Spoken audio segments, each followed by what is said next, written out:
Special में। तो आइए खबरों को विस्तार रूप देते हैं और सबसे पहली खबर का रुख करते हैं। पहली खबर क्या है? आज हम आपको सबसे पहले दिल्ली की सियासत के उस हिस्से का विश्लेषण करके दिखाएंगे जहां पर अगर राजनीतिक दलों की आंख में पट्टी बांध दी जाए तो ये योजनाओं के एक ही टेंट में जाते हुए नजर आएंगे। दिल्ली में सभी राजनीतिक पार्टियां वोटों की चाहत में एक तगड़ा इन्वेस्टमेंट करने के लिए तैयार है। अब देखना यह होगा कि दिल्ली की जनता 8 फरवरी को किसके नाम की लॉटरी निकालती है, 5 तारीख को जब वोट करेगी तो किस पर मोहर लगाती है।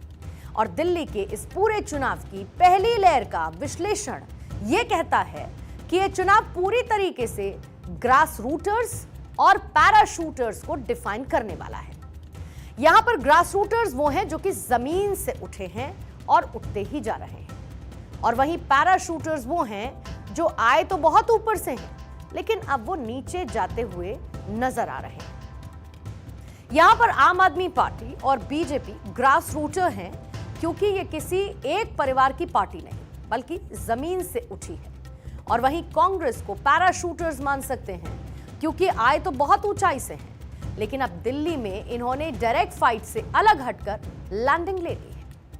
यानी कि दिल्ली का ये पूरा का पूरा चुनाव अब आम आदमी पार्टी और बीजेपी के बीच ही नजर आ रहा है, जहां पर कांग्रेस भी ये चाहती है कि पिछले चुनाव में सिंगल डिजिट रहा उसका वोट बैंक इस बार कम से कम मिनिमम डबल डिजिट तक तो पहुंच ही जाए। और इसी बीच पूरा दिल्ली चुनाव साल 1961 में रिलीज हुई फिल्म ससुराल के एक गाने जैसा है, जिसके बोल थे, एक सवाल मैं करूं, एक सवाल तुम करो, और हर सवाल का जवाब भी सवाल हो।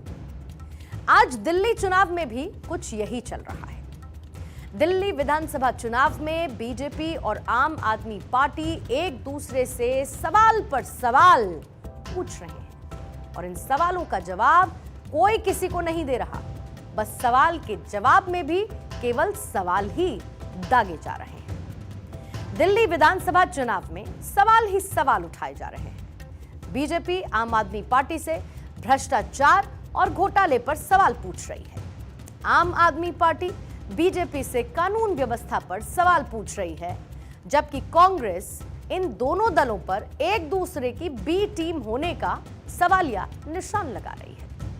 दिलचस्प यह है कि सवालों का जवाब कोई दल नहीं दे रहा है, और अब शायद 8 फरवरी को जनता ही इन सभी सवालों का जवाब एक साथ दे।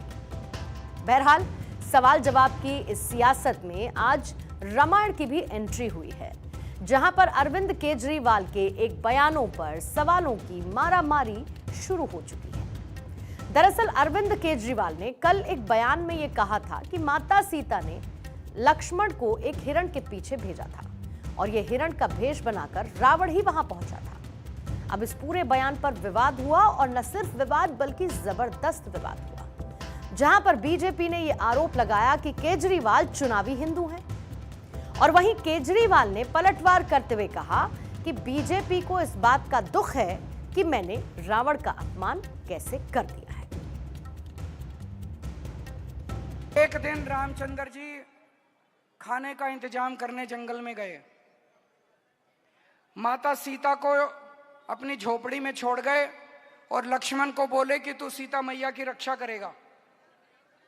इतने में रावण आया, सोने का हिरण बन के आया कि नहीं आया?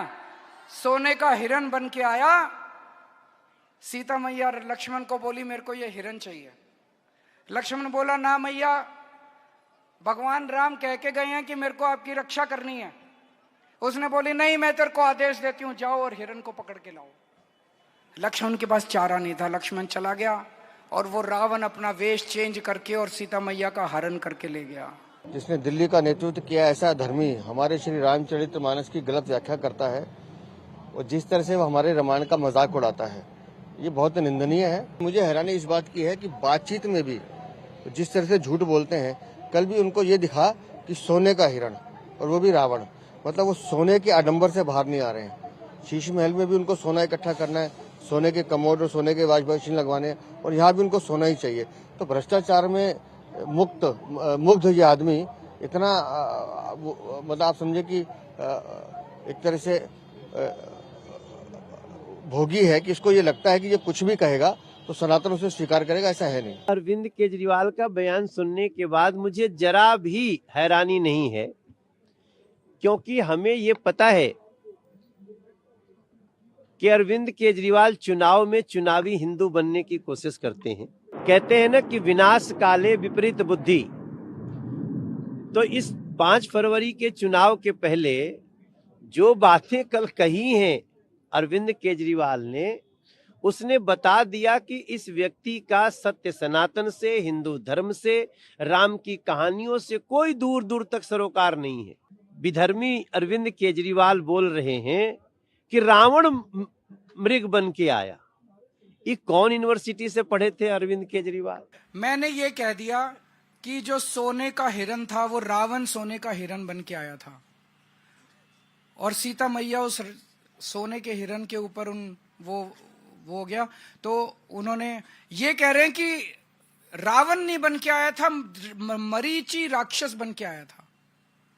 तो मेरी वो पूरी भारतीय जनता पार्टी आज धरने पे बैठी है मेरे घर के सामने कि मैंने रावण का अपमान क्यों किया। इनको रावण से इतना प्यार है, राक्षसी प्रवृत्ति है इन लोगों की। मैं दिल्ली के झुग्गी वालों को और गरीब तबके को खासकर चेताना चाहता हूं कि अगर ये आ गए तो ये राक्षसों की तरह निगल जाएंगे आप लोगों को। यहां पर बीजेपी अरविंद केजरीवाल को सही रामायण का पाठ पढ़ाना चाहती है, तो अरविंद केजरीवाल इस पाठ को पढ़ना नहीं चाहते, बल्कि उन्होंने रावण पर भी सियासत को तेज कर दिया।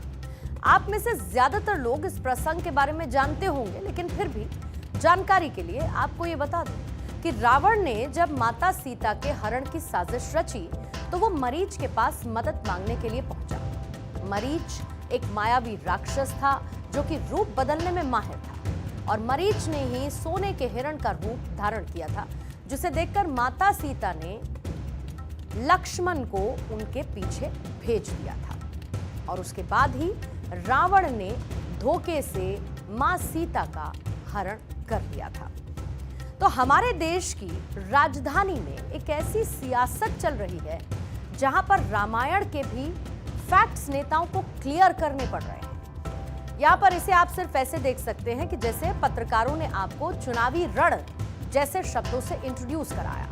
तो मान लीजिए कि नेता ये एक नया शब्द लेकर आए हैं और इसे आप नेताओं का चुनावी हिरण मानकर ही चलिए। इससे ज्यादा इस पर सोचने की जरूरत नहीं, क्योंकि कुछ काम नेताओं के हिस्से का ही रहना चाहिए। वहीं सब के बीच अगर कोई महान दार्शनिक चिंतन करते हुए ये पूछ ले कि दिल्ली में जनता के मुद्दे कहां हैं और ये नेता जनता के मुद्दों पर बात क्यों नहीं कर रहे, तो इसका सीधा जवाब है कि जनता के सामने तो मुफ्त वाले विकल्पों की बूफे लगा दी गई है। और वो विकल्प क्या है? आप पूरा दिन उन्हें टीवी पर देख सुन चुके होते हैं, लेकिन अगर आप उनको क्लब कर लेते हैं तो पिक्चर कुछ इस तरीके की बनती है, जहां पर जनता के वोटों के लिए बोली लग रही है और इस बोली के हर एक शब्द के प्रीफिक्स में मुफ्त लगा हुआ है। जहां पर एक दल फ्री बिजली बोलता है तो दूसरा दल फ्री स्कूटी बोल देता है। कोई फ्री लैपटॉप बोलता है तो कोई फ्री पानी बोल देता है। कोई प्रेग्नेंट महिला को 21,000 रुपए देने की बात करता है तो कोई उनके लिए मुफ्त बस सुविधा दे देता है। कोई महिलाओं को 2100 देता है तो कोई 2500 की बात कर देता है। अब इन सब के बीच कोई बेरोजगारी भत्ते पर 8500 देने की बोली भी लगा देता है। अब आप ये सोचिए कि अगर दिल्ली के लोगों के वोट की बोली लगाई जा रही है तो फिर नेताओं को उनके असली मुद्दे पर बात करने की जरूरत क्या है? लेकिन क्या इन नेताओं ने कभी ये भी सोचा है कि दिल्ली के किन लोगों को सच में इस मुफ्त की जरूरत है? दिल्ली में प्रति व्यक्ति आय के हिसाब से देश में ये तीसरे स्थान पर आती है राजधानी। दिल्ली में प्रति व्यक्ति सालाना आय करीब 5 लाख की।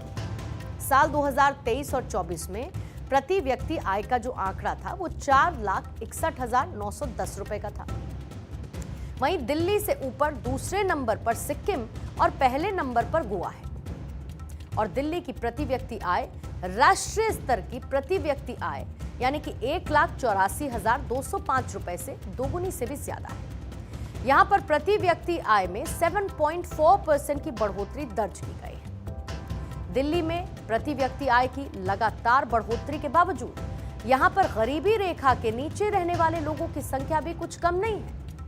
दिल्ली में अब भी बीपीएल कैटेगरी यानी कि बिलो पॉवर्टी लाइन कैटेगरी के लोगों की संख्या लाखों में है।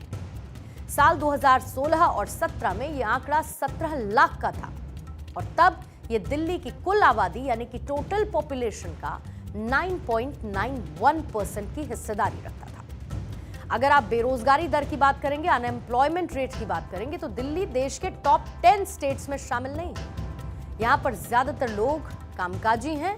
हालांकि यहां पर बेरोजगार महिलाओं की संख्या पुरुषों के मुकाबले ज्यादा रजिस्टर की गई है।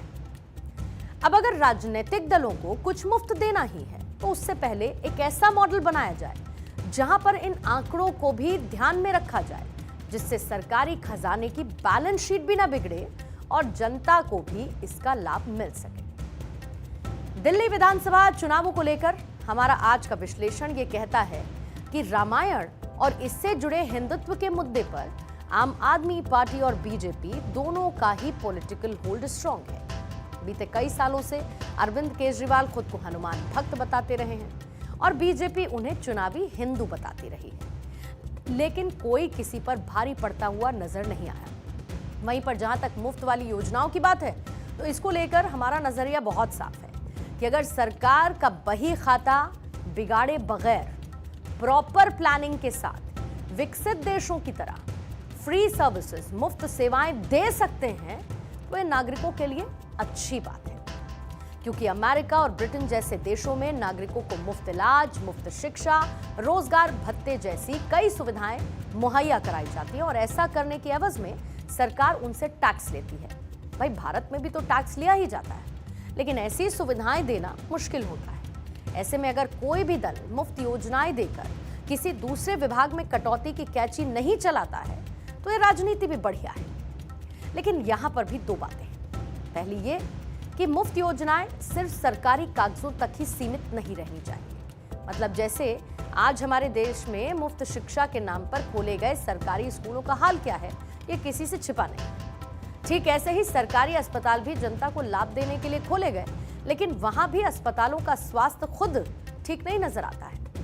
यानी कि मुफ्त इलाज, शिक्षा और पानी की बात आप करते हैं तो इसका पालन भी उसी नियत के साथ होना चाहिए।